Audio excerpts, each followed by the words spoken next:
네, 마감 스퍼트 이어가겠습니다. 오늘도 할 종목 이야기 많이 나눠볼게요. 두 분 나와주셨고요. 유한타증권 잠실센터 송민철 차장, YG경제연구소 차영주 소장 함께하겠습니다. 두 분 어서 오십시오. 예, 반갑습니다.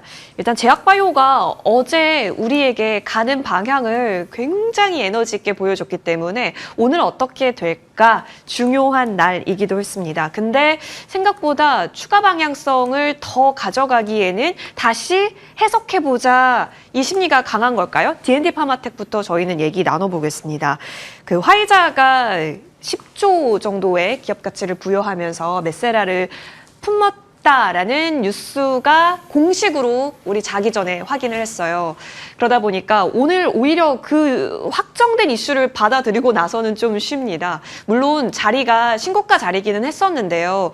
여기서 더 가기 위해서는 뭔가 다른 게 필요한 건지 아니면 지금은 다시 생각해보자라는 심리가 강한 건지 현재 주가 움직임에서는 어떻게 평가하고 계신지 궁금해요, 차장님. 네, 오늘 하루만 봐서는 네. 잘 모르겠습니다. 네, 모르지만 이 연초 4만 원에서 이제 시작했던 주가가 이제 24만 원까지 지금 6배 정도 이렇게 껑충 뛰었기 때문에 게다가 오늘 같은 날은 이제 거래 부분을 살펴본다고 하면은 외국인 기관 이 양매도로 좀 거래가 좀 실리면서 오늘 하루만 본다고 하면은 약간 좀 그래 좀 불안하다 네. 그렇게 볼 수 있지만 뭐 이제부터 이제 비만약 시장을 좀 분석을 해본다고 하면은 이 낙오자가 발생이 될 겁니다. 그렇기 때문에 웬만한 기술력이 없으면은 이렇게 화이자처럼 오히려 그냥 우리 거 안 하고 그냥 딱 괜찮은 회사를 네. 인수하는 형식으로 진행될 예정이기 때문에 특히 이 비만 관련 제약 바이오 회사들을 매매함에 있어서는 더욱더 좀 조심해야 된다. 좀 그렇게 말씀드리고 우리나라 회사는 좀 한계가 있습니다. 뭐 자금력에 대한 기술력에 대한 한계가 있기 때문에 신약보다는 누님 말씀드렸다시피 라이센스 아웃으로 로열티를 받는 구조가 좀 적합하다. 그렇게 좀 몇 번 말씀을 드리면서 대표적인 이제 코스닥 시총 1위 알테 오젠이 그 케이스라고 좀 볼 수가 예. 있습니다. 그리고 우리나라 시장 고점에서 지금 어떻게 보면 이제 불안하다는 그런 심리도 있기 때문에 이 경기 방어주적인 성격이 이 제약 바이오도 갖고 있기 때문에 이제는 이제 명절 앞두고 좀 불안하다 싶으면은 현금을 보유를 하거나 아니면 제약 바이오를 좀 이렇게 틈새로 들어갔다 나오는 전략이 나쁘지는 않다. 네, 그렇게 좀 보고 있긴 하거든요. 아, 지금은 그러면 들어가는 전략 유효한 거예요? 근데 종목마다 너무 비만 관련주는 너무 많이 올라와 있어갖고 네. 예 오히려 차익 실현 관점이 더 낮다라고 아, 좀 그래요? 보고 있고 반면에 뭐 바이오 시밀러나 아니면은 CDMO, ADC 같은 경우는 추가 상승 여력이 있더라고요. 네. 예, 그런 관련 종목들은 매수로 접근해도 무방하다. 네, 하나만 더요? 그러면 셀트리온, ADC하면 또 리가캠 이렇게 아마 먼저 생각을 하실 것 같은데 오늘 셀트리온이 또 반응이 나오잖아요. 근데 그렇다면 이런 종목 쪽이 오히려 더 이용에 있어서도 더 괜찮다라는 판단이세요? 네, 이제 남은 연말까지 얼마 안 남았는데 예. 오히려 최근에 이제 시장에서 들리는 말은 이제 셀트리온이나 오히려 삼성 바이오로직스까지 예, 그런 종목 바이오 시밀러 쪽도 나쁘지 않다라는 얘기가 좀 종종 들리고 있긴 합니다. 오히려 비만 쪽 말고 그런 쪽에서 한번 찾아보자라는 의견을 주셨습니다. 사실 어제까지만 하더라도 기대감이 잔뜩 묻어 있었던 게 D&D 파마텍이죠. 근데 오늘 주가를 보고 물론 판단하기는 이를 수 있겠지만 전반적으로 현재 구간에서는 다른 종목 쪽에서 기회를 찾아보자라는 의견을 차장님께서 주셨습니다. 자, 그러면 소장님 의견 들어볼게요. 사실 물론 높게 간 건 맞는데 이런 이야기 때문인 것 같아요. 어제도 그렇게까지 상한가를 갈 수 있었던 이유는 메세라가 10조면 D&D 파마텍 이제 2조인데 반은 따라가야 되는 거 아니냐라는 그런 꿈과 같은 기대 때문이었던 것 같거든요. 근데 지금 구간에서는 뭐 다 적용시킨 것 같지는 않아 보이기는 합니다만 그래도 오늘 보여준 것에서 에너지가 없기 때문에 잠시 물러나 있어야 할까요, 소장님? 메세라가 10조면 D&T 파마텍이 5조로 가야 된다는 논리는 어떻게 형성이 되는 거죠?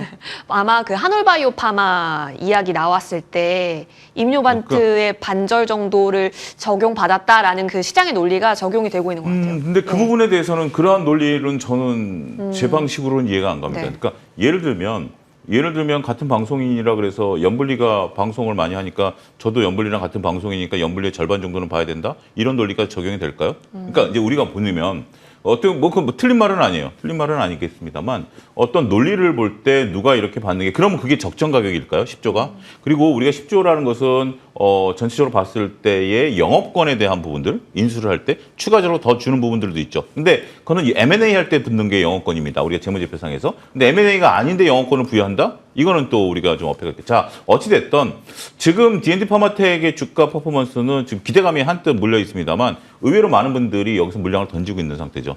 단기간에 지금 이제 50% 이상 올라왔었던 그런 주가 수준임을 50% 더 올라왔죠. 라는 부분들을 감안하면 되면 앞으로 뭐 우리가 전세 살던 분이 예를 들어서 어떤 대기업이 내 집을 샀다 그래서 내 집을 넓혀주나요? 인테리어 바꿔주나요? 뭐 이런 부분들을 뭐 충분히 아닐 수가 있겠죠. 물론 나쁜 소식은 아닙니다. 나쁜 소식은 아닙니다만 이 소식으로 인해서 주가가 올라갈 만한 요소라고 봤을 때는 저는 이게 왜 올라가지? 오히려 저는 올라가는 게 더 의심스러워요. 그런 부분들을 놓고 보면 일단 본업에 충실해야 되고 D&D 파마텍 같은 경우 이제 기술전 그걸 했고 그것이 이제 활로가 더 늘어나는 부분들은 분명히 있긴 하겠습니다만 가장 중요한 것은 기술이 개발이 돼야 되겠죠. 기술이 개발이 돼야 되는 부분들, 그런 부분들에 대한 성과를 봐야 되겠고 이미 기대감이 잔뜩 부풀었는데 추가적인 기대감을 좀 부풀었다라고 얘기를 하는 거 보면 오히려 저는 조금 냉정하게 판단해야 되는 것이 아니겠나라고 만약 주가가 안 올랐었다라면 모르겠는데 50% 이상 올라온 주가 수준 더군다나 지금 한편에서 보면 시장의 색깔이 어제부터 말씀하셨다시피 제약바이오가 이제 움직이기 시작했어요. 아니 금리나 그렇게 외쳐댔을 때도 안 올랐던 제약바이오가 왜 갑자기 올라갈까요? 근데 삼성전자랑 SK하이닉스는 어느 정도 턱에 목에 차 있는 부분들이 보이죠. 시장의 방향성이 순환매가 도는 게 아니라 시장의 방향성이 출구 전략을 향해 가는 게 아니겠나 저는 그런 생각도 합니다. 따라서 오늘 같은 경우 이제 급등하는 그러니까 제약바이오의 지금 특징을 보면 어제 오늘 단기간에 10% 이상씩 급등을 뽑아내버려요. 그래서 뽑아내버리고 있는 모습들을 좀 보여주면 저는 오히려 이럴 때 추격 매수가 상당히 위험할 수도 있겠다. 이렇게 정리하도록 하겠습니다. 알겠습니다. 사실 더 보여줘야 할 것이 있어야지 주가 상승의 근거가 될 수 있는데 이미 그전부터 올라와 있었던 D&D 파마텍이었기 때문에 어제의 불을 뿜는 것에서 일단 과열의 움직임으로 해석할 수가 있고 그렇다면 지금 자리에서 더 플러스 기대감을 가져가기에는 잠시 거리를 두자 의견을 주셨습니다. 여기서 더 가기 위해서는 확인할 거 확인하자라는 의견으로 또 보여지네요. 두 분의 의견은 관망과 부정이니까요. 챙겨보시죠. 자, 이어서 다음 종목으로 넘어가겠습니다. 자, 다시 한번 원전이 움직입니다. 오늘 또 재미있는 것은 AI 원전 전력이 다 같이 간다는 거예요. 결국에는 우리가 거스를 수 없는 하나의 방향성임을 다시 한번 보여주고 있습니다. 그 가운데 중심 두산 에너빌리티를 보겠습니다. 근데 여전히 주가가 지금 거의 3개월째입니다. 차장님, 3개월째 지켜주는 거면 이건 정말 강하다라고 해석을 해야 하는 것인지 또 판단이 이제는 내려야 할 것 같은데요. 네, 여전히 살아있다, 저는. 네, 그렇게 보고 있고, 매수 기회라고 또 보고 있긴 하거든요. 네. 조방원, 이 조선 방산 같은 경우는 실제로 좀 실적이 찍히는데, 왜 원전은 그들과 한 배를 타야 되냐, 아직 실적도 찍히지 않는데, 오늘은 그 부분에 대해서 좀 언급을 좀 드리려고 하는데, 인공지능 시대 예를 들어서 뭐 자율주행이나 뭐 로봇이 일을 한다고 했을 때, 한순간이라도 쉬면 안 되지 않습니까? 그만큼 에너지의 이 전력의 안정성과 그리고 연속성이 중요한데, 우리가 신재생 에너지, 뭐 태양광, 풍력만으로 이렇게 이 부분을 메꾼다고 해도, 날씨에 따른 이런 변동성과 이런 넓은 토지 그리고 바람이 일정한 곳이 필요한 이런 제약 조건이 많기 때문에 어쩔 수 없이 원전이 거기에 대한 이제 대안이 되고 있다 그렇게 볼 수가 있고 그리고 최근에 가장 핫한 이슈가 ESS 시장이었는데 아직은 이게 기술이 더 발전을 해야 되고 비용 단에서도 좀 부담이 되고 있기 때문에 오히려 원전 쪽이 가장 가망성이 있다. 지금은 구체화되지 않았지만 분명히 SMR 같은 경우도 표준이 마련이 되면서 급격하게 발전이 된다. 그러면서 이렇게 3개월 동안 좀 버티고 있지 않았나 좀 그렇게 보고 있습니다. 특히 두산에너빌리티 같은 경우는 이제 국내 최초로 이 대형 가스터빈의 이런 독자 개발 기업이 있기 때문에 이 친환경을 고려한다고 해도 이 다음 단계가 이 수소 단계까지 넘어가기 때문에 혼소 기술의 핵심으로서 두산 에너빌리티만은 제가 몇 번 말씀드렸다시피 실체가 있다. 뭐 뉴스케일파와 콜라보가 있기 때문에 반드시 제가 봤을 때는 오히려 좀 분할 매수 구간으로 좀 불안하게 보지 않아도 된다. 네, 거기까지 말씀드리겠습니다. 너무 불안해하지 말자 의견을 주셨습니다. 그쵸. 근데 이제 주가가 여기서 어느 정도 움직여주는가. 뉴스는 계속 쏟아지는데 주가의 반응이 그렇게 시원하지가 않다라는 게 갖고 계신 투자자분들의 심리적으로 지치게 하는 요인일 것 같습니다.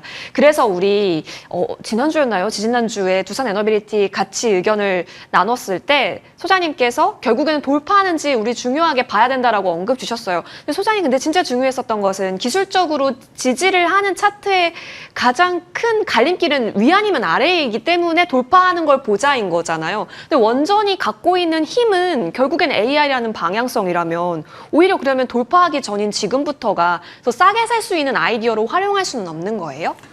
두예비를 3개월 동안 갖고 계셨던 분하고 3개월 사이에 하이닉스를 갖고 계셨던 분들은 수익률이 몇 프로죠? 차이가 많이 나죠. 엄청나죠. 예. 그러니까 투자자 입장에서는 이런 것도 고려해 보셔야 된다라는 거죠. 그러니까 결국 물론 나는 10년 동안 두예비를 볼 거야. 그러면 뭐 굳이 방송을 매일매일 보실 필요가 없겠죠. 방송을 보시는 분들 입장에서 본다라면 지금 내가 어떻게 수익을 좀 어느 정도 단기간에 중기간에 보겠다라는 부분들이죠. 두예빌이 저는 제 입장에서 보면 계속해서 제가 이제 여러 방송들을 하면 두예빌을 부정적으로 말씀하시는 분들을 거의 못 찾겠어요. 다 대부분 다 이제 긍정적으로 보세요. 두예빌을 이제 긍정적으로 보고 계신데 그럼에도 불구하고 이런 가격대를 유지하고 있다. 근데 좋은 박스권을 유지하고 있다라는 것은 상대적으로 강해 보일 수도 있습니다만 시간이 갈수록 물론 강하다라는 것은 효성중공업 같은 경우겠죠. 효성중공업 같은 경우 올해 횡보한 이후에 신고가를 갱신해 돌파해버리는 모습이 보여주고 있는 거 아니겠습니까? 예. 그런데 지금 두예빌 같은 경우는 우리가 새로운 모멘텀에 대한 부분들이 필요한 것인데 그런 모멘텀을 과연 어디서 찾겠나? 오늘 같은 경우 올라가는 게 바로 그런 거죠. 우리가 이제 오픈 AI의 데이터 센터, 그다음에 이제 우리 블랙웰이 우리나라에 투자하겠다라는 거 이런 정도의 이제 강력한 소식이 들리면서 이제 데이터 센터 전력 이런 부분들에 대한 것들이 나오는 거죠. 저도 오늘 리포트를 한번 봤는데 우리가 인공지능과 관련해서 100이라는 전력이 필요하면 실질적으로 우리가 계산해서 필요한 건 50% 정도밖에 안 된다라는 것을 오늘 처음 알았어요. 나머지 30%, 50% 중에 30%는 냉각 유지를 해야 되고 나머지 20%는 또 유지 보수에 들어간다라고 하네요. 어쨌든 막대한 전력이 필요한 건 맞습니다. 예. 언제 첫 삽뜨죠?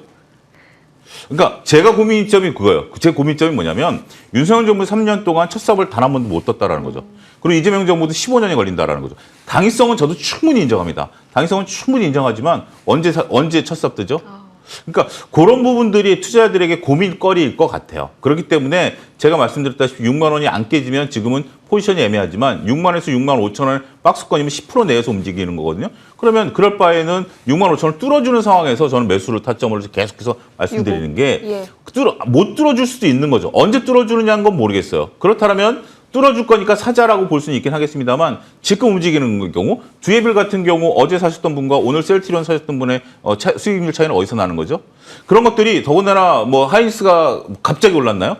셀트리온이 갑자기 올랐나요? 그런 부분들은 아니지 않습니까? 한미약품이 갑자기 올랐나요? 그런 부분들은 아니기 때문에 나름대로 두예빌을 신규로 편입할 때는 여러 가지 고민거리가 좀 필요한 것이 아니겠나. 그러니까 제일 애매한 주식인 것 같아요. 네. 가장 어려운 주식인 것 같기도 하고요. 오늘 같은 경우 또 이렇게 나타나는 것들을 보면 참 쉽지 않은 주식이다. 두예빌이 굉장히 올해에 있어서 두예빌은 갖고 계신 분들이 참 화두가 되는 종목이 아니겠나 싶기도 합니다. 그러게요. 움직일 때 진짜 어떻게 움직일지 가장 궁금한 종목이 네. 되기도 했습니다. 소장님 말씀은 6,5를 돌파하는가? 그럼 이제 6,5를 돌파하면 그 다음 관문이죠. 7을 한 번에 돌파하는가? 거기서 또 지지부진하는가? 계속 확인해야 할 것들이 남아있는 상황이기 때문에 주요 마디 주가를 강하게 돌파하는지를 보고 그때 타점으로 잡아야 할 것이며 지금 구간에서는 그냥 그렇게 큰 의미를 두지 않는다. 관망의 의견을 주셨습니다. 전망 좋고 그렇다면 타이밍에 문제가 남아있는 종목으로 현재 구간 정리합니다. 이어서 저희는 로봇을 가야 될 것 같은데 로봇 중에서도 참 이 종목 저 종목이 많지만 사실 여러분 작년 추웠을 때부터 한 종목 갖고 있는다라고 했을 때 그 종목이 로보티즈였잖아요. 그러면 그냥 계속 우상향입니다. 로보티즈 시총도 끌어올리는 로봇 손 이야기 나눠봅니다. 굉장히 강합니다. 사장님 이거는 어떤 의미일까요? 쉬지 않고 달릴 수 있다라는 것은 어떤 의미예요?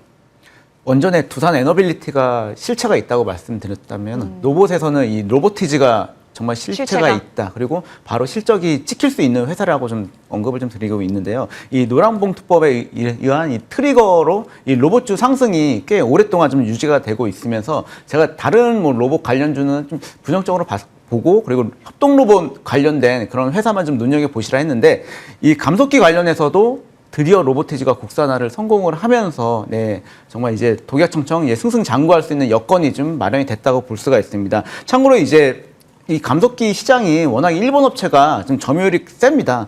특히 이제 하모닉 드라이브라는 업체가 글로벌의 한 60% 정도 이제 점유율을 차지하고 있는데 이 로보티즈가 최근에 이제 국산화에 성공을 함으로써 본격적으로 이제 가성비를 내세워서 지금 수출이나 아니면 뭐 국내 업체에 납품을 하고 있기 때문에 이 로보티즈가 꺾이는 거를 보면서 이 로봇주들은 매매를 해야 된다. 그렇게 볼 수가 있고 아니면은 오히려 여타 다른 로봇주들이 먼저 이렇게 좀 조정이 좀 올 상황이기 때문에 그 부분도 좀 눈여겨봐 주셔야 되고 이 로보티즈 그 증저 관련해서도 향후 이 제품 양산이 과연 얼마나 안정화되고 뭐 AS나 그리고 대규모 증설이 원가나 뭐 현금 흐름에 얼마큼 이제 영향을 끼치는지 그리고 글로벌 수요를 체크를 하면서 이 종목은 좀 중장기적으로도 좀 봐도 무방하지 않을까 좀 그렇게까지 좀 보고 있긴 합니다. 최근에 추세는 계속 이어질 거다로 보고 계시는 거네요. 굉장합니다. 그리고 한 번 갈 때마다 힘을 보여주면서 가고 있어요. 그래서 참 이 접근하는 것이 어떻게 보면 쉬웠던 종목이 최근에는 계속 연속해서 달리니까 지금은 어지러울 수 있을 것 같고 확실히 보유하신 분들은 정말 좋겠다 이런 생각이 드는 종목이기도 하죠. 추세가 이어진다면 좋은 타이밍이 올지를 노려봐야 될 것 같은데 일단 소장님 너무 강하게 가니까요. 지금 4거래 연속 양봉으로 저는 이제 통합으로 보는데 보여지고 있습니다. 이 정도면은 로봇주가 계속 간다로 생각을 해야 할지 아니면 로보티즈만 단독으로 우리가 얘기해야 할지 일단 이 부분에 있어서는 어떻게 보세요? 사이즈를? 지금 다른 로봇주들이 쉬죠. 예. 근데 로보티즈 갖고 계신 분들은 단 하나만 생각하셔야 될 것 같습니다. 9월 30일 날 유증을 받을 것이냐 말 것이냐. 유증을 받겠다라면 그러니까 이제 금요일까지 거래를 하셔야 되거든요. 네. 유증을 받겠다라면 보유하시는 거고요. 어차피 그건 장기적인 거니까. 그죠? 유증을 받지 않겠다라면 저는 분할 매도를 권해드리도록 하겠습니다. 우리가 주가가 올라올 때 특히 이제 로보티즈 같은 그러니까 이제 주가가 올라올 때 기업들이 이제 유증을 앞두고서 이제 재료를 발표하는 경우가 있어요. 네. 그러니까 로봇손 같은 경우를 왜 공교롭게 오늘 발표하니까 이건 차영재 개인적인 생각입니다. 유증을 앞두고서 이런 것들을 발표했다라는 것이 유증이 수면 아래로 내려가는 거죠. 1,000억 정도의 유증을 한다라는 것은 그렇게 보기에 따라서는 다를 수 있긴 하겠습니다만 어차피 유증이라는 건 그래요. 유증이 호재입니까 악재입니까라고 물어보면 저는 단 한 가지밖에 대답을 안 합니다. 친구가 돈을 빌려달라고 그럴 때 내가 그 돈을 언제 받을 수 있는지를 물어보고 꼭 돈을 빌려주잖아요. 그런데 돈을 내가 단기간에 받겠다라고 하는 건데 유증은 중기간에 받겠다라는 거예요. 그러면 난 두산 로보틱스랑 최소한 몇 년을 동행해야 된다라는 생각이죠. 그래야 그 부분이 나올 수 있는 부분들이기 때문에 그런 부분들을 고려하시고 여러분들이 결정하시면 될 것 같아요. 근데 다른 로봇주들은 오늘 조금 맞아요. 납품이 좀 많이 네. 크죠. 그런데 이제 로봇손 얘기가 나오면서 그게 올라간다라는 측면에서 보면 저는 오히려 그러니까 장기적으로 보유하시겠다는 분은 아니고 시세를 내겠다라는 분들에게 입장에서 유상증자는 악재죠. 그렇기 때문에 저는 한 번 정도 뭐 나쁘다라는 기업은 아니에요. 정말 이 기업은 좋은 기업이고 앞으로 유증이 될 것이지만 저는 그렇게 오랫동안 투자를 하기에는 먹자거리가 너무 많다. 그래서 그런 부분들을 한번 좀 보십사라고 말씀드리겠습니다. 지금은 그러면 보유자의 컨트롤, 그 유증 전에 내가 끊어낼 것인가 아니면 더 장기적으로 갈 것인가를 판단하셔야 하는 거고 신규 입장에서는 로봇주는 그렇다면 지금은 조금 더 고민하고 계시는 포지션이니까요. 그렇죠. 유증을 앞두고 신규로 들어간다는 예. 건 리스크가 굉장히 큰 거죠. 예. 그럼 물론 이제 새롭게 내가 로보티즈랑 몇 년을 동행하겠다라는 부분들인데 그러기 위해서는 주가 수준이 너무 높죠. 그런 부분들, 그러니까 지금 로보티즈에 대해서 펀드멘탈을 보는 게 아니에요. 네. 유증에 대한 수급 논리를 수급. 보셔야 되는 거거든요. 그렇기 때문에 그런 부분으로 접근을 하셔야 되지 않을까라고 좀 말씀드릴 수가 있겠고, 뭐 주변주들은 뭐 레인보우 로보틱스, CMS 네. 이런 것들 많이 빠지는 거 그런 거랑은 특별하기보다는 결국 유증에 내가 참여할 것인가 말 것인가. 갑자기 지금 샀는데 올라간다라고 샀는데 뭐 11월 달에 돈 내라고 통보서 오고 만약에 월요일 날 유증 권리락해서 주가 빠지면 왜 그래요? 뭐 이런 거 그 댓글로 달지 마시고요. 지금 그 월요일 날 권리락 하거든요. 권리락하면서 주가가 조정을 받으니까 5% 정도의 조정을 좀 받긴 하겠죠. 그다음에 이제 새로운 모멘텀에 대한 부분들, 그다음에 돈을 또 내셔야 되는 부분들도 있죠. 유증이니까. 그런 부분들 다 같이 고민해 보셔야 되지 않을까 싶습니다. 네, 로봇주 전반적으로 그동안 이정표 역할을 했던 로보티즈가 과연 이런 움직임을 보일 때 다른 로봇주가 버틸 수 있는 것인가에 대한 판단 또한 그렇다면 필요해 보입니다. 체크해 보시면 좋겠습니다. 자, 로봇 봤고요. 이어서 그러면은 AI 소프트웨어단이 오늘 오랜만에 또 움직여서 이슈에 의한 또 수급 몰이가 되었습니다. 안 움직이다가 이제 오픈 AI 투자받는다 엔비디아에게 그런 이야기가 나오게 되면서 확실히 온기가 확산이 됐는데 이게 단기일지 한 차례 움직였을 때는 이제 새 정부 들어서 AI 정책발 모멘텀으로 한번 갔었던 산을 다 그리고 있거든요. 그 자리를 다시 한번 노리는 건지 싶습니다. 더 큰 산이 만들어진다고도 보세요? 저는 그렇게 믿고 있습니다. 네, 더 큰 산이 만들어져야 된다고 좀 보고 있고 예. 항상 이제 아쉬웠던 부분이 인공지능 관련해서 우리가 하드웨어 반도체 쪽, 뭐 삼성전자나 예. 하이닉스가 워낙 잘해주고 있기 때문에 그쪽은 좀 괜찮은데 이 소프트웨어 쪽이 유독 좀 많이 약하잖아요. 네. 예, 실례로 뭐 미국 같은 경우도 빅테크 업체들 대부분 다 이제 소프트웨어 업체거든요. 그만큼 거기에 대한 키 맞추기가 좀 필요하지 않을까 보고 있고 최근에 이 보안 관련해서도 너무 정말 좀 소프트웨어 쪽에 좀 투자가 미흡하지 않았나 이제부터라도 좀 본격적으로 좀 지원이 좀 돼야 된다 그렇게 좀 보고 있습니다. 이 폴라리스 AI 같은 경우는 뭐 시스템 통합이나 그리고 무선 통신 그리고 인공지능 융합 산업으로 약간 좀 생소할진 모르겠지만은 전통적으로 이렇게 소프트웨어 산업을 했던 이 회사로서 아직은 이제 적자지만은 흑자 전환이 될 수 있는 확률이 있다. 좀 그렇게 볼 수 있고, 네, 로봇 산업과 마찬가지로 볼 수 있습니다. 로봇 산업 역시 적자에서 흑자로 이 갈림길이 오래기 때문에 이 소프트웨어 쪽도 이제는 좀 눈여겨봐 주셔야 된다. 그리고 계열사 폴라리스 오피스와의 이 시너지를, 이 콜라보를 좀 기대하면서 제가 봤을 때는 분할 매수 관점으로 연말까지는 좀 모아 가도 한 번은 소프트웨어 시대가 왔으면 좋겠다. 네, 그렇게 말씀드리겠습니다. 네. 이 위시리스트인 것 같은데요, 우리 차장님의. AI 소프트웨어. 사실 이 주제는요, 하드웨어 날아가면 같이 그냥 자동적으로 우리가 얘기했던 내용인데, 여기 트리거를 갖다 준 게 이제 오픈 AI 투자받는 소식이 있어서 수급도 같이 모입니다. 그리고 이제 갈만도 하지에 대한 판단이 좀 선 건지, 그렇다면 지속성을 노릴 수 있는 것인지 고민은 되는데, 소장님 의견 듣고 싶습니다. 사실 거래가 이 정도면 괜찮나요? 거래가 되면서 윗꼬리를 달고 있다는 것이 정정이 좀 네. 이제 몇 가지 상황들을 놓고 보면 올 초 대비해서 지금 주가가 거의 한 40% 빠졌어요. 예. 하이닉스는 올 초 대비해서 주가가 어마어마하게 많이 올랐죠. 갔죠. 그러니까 하드웨어는 갔지만 소프트웨어는 못 갔다라는 거죠. 오늘 거래량이 상당히 좀 많습니다. 물론 이 거래량이 바닥권에서 일어나는 거래량이기 때문에 긍정적으로 볼 수도 있긴 해요. 내일 정도 좀 조정을 받고. 근데 바로 3,000원이 가면 5월달 거래량은 부딪혀버립니다. 또한 매물대가 바로 위에 있다라는 거죠. 네. 그렇기 때문에 지금 매물대가 없이 바닥권에서 들어주는 게 아니라 지금 2,700원 부근인데 3,000원 부근에 가면 또 매물대를 또 만납니다. 이거를 뚫어줄 정도의 소식이 있어야 된다라는 거죠. 자, 그런데 한편으로 보면 오늘 카카오가 빠져버려요. 카카오 같은 경우 오늘 뭐 많은 분들이 왜 카카오 빠지느냐라고 하는데 폴라리스 AI 얘기할 때 카카오를 좀 말씀을 드리면 카카오가 오늘 뭐 여러 가지 긍정적인 뉴스가 나왔죠. 그럼에도 불구하고 카카오가 빠지고 있다라는 것들 과연 AI 소프트웨어가 우리나라에서 경쟁력이 있겠느냐라는 부분들에 대해서 조금 우리가 좀 고민이 좀 되는 부분들인 것 같아요. 일단 거래량이 많아지면서 윗꼬리를 달고 있다라는 것이 일단은 지금은 적극적으로 우리가 들어가기에는 좀 조심스럽다 이렇게 정리하겠습니다.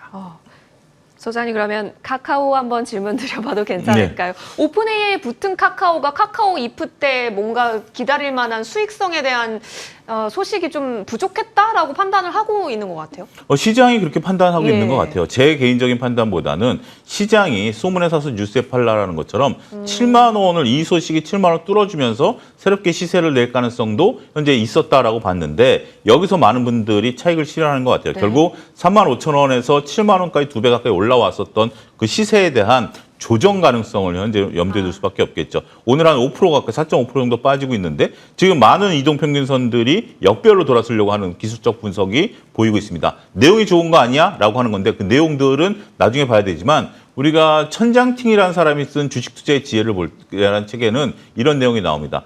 예측을 예측하지 마라. 그러니까 결국 흐름들을 봐라. 많은 투자자들이 여기서 매물을 내놓고 있다는 것도 하나의 중요한 팩트다. 나 혼자 시장에 맞서지 말아라. 이런 부분들을 오늘 좀 카카오를 통해서 말씀드리도록 하겠습니다. 알겠습니다. 자, AI 소프트웨어 그리고 카카오까지 저희 점검해봤고요.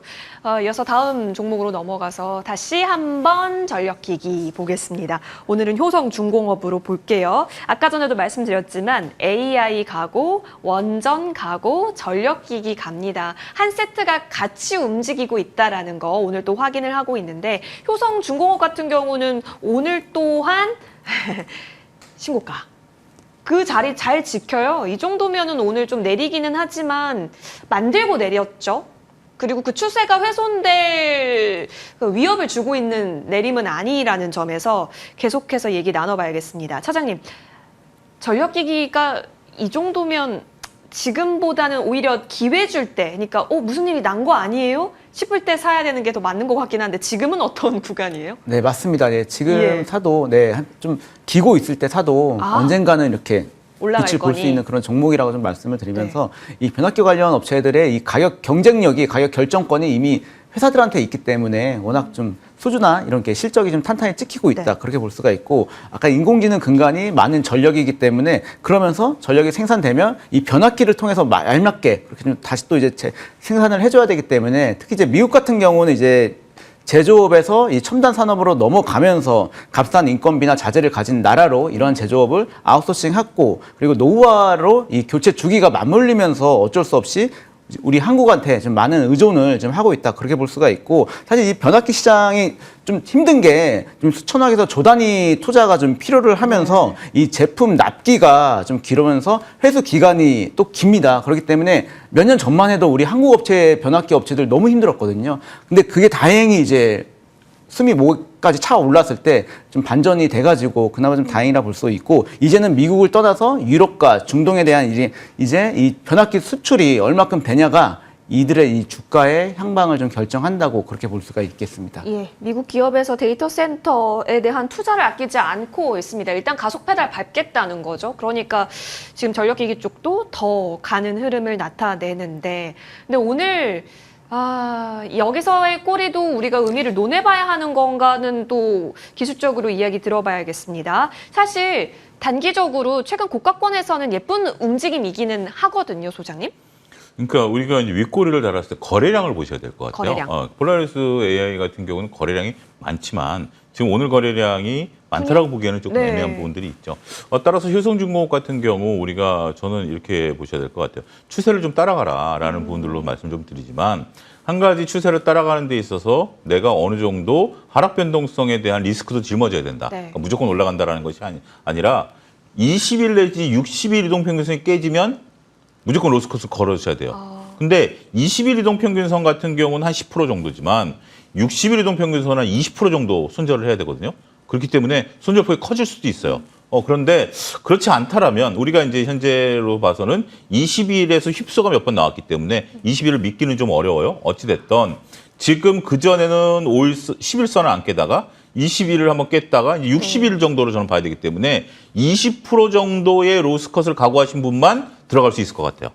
그렇지 않고 지금 내가 이 추세를 그냥 무조건 본다라고 하면 조금 쉽지는 않은 상황이에요. 좋은 건 맞습니다. 특히 더군다나 오늘 전체 수주잔고 중에 북미 수주잔고가 1조를 넘었다라는 긍정적인 뉴스 나왔기 때문에 좋긴 좋습니다. 저는 그러고서 이거를 놓치고 싶지는 않아요. 하지만 지금은 20% 정도 손절매를 각오하고 들어가시는 것이 현명한 처사가 될 수 있겠다, 이렇게 정리하겠습니다. 네, 소장님 말씀대로 61선 그러니까 21선 깨고 61선까지 받았을 때가 그때 관세 여파 네. 막 불었을 때네요.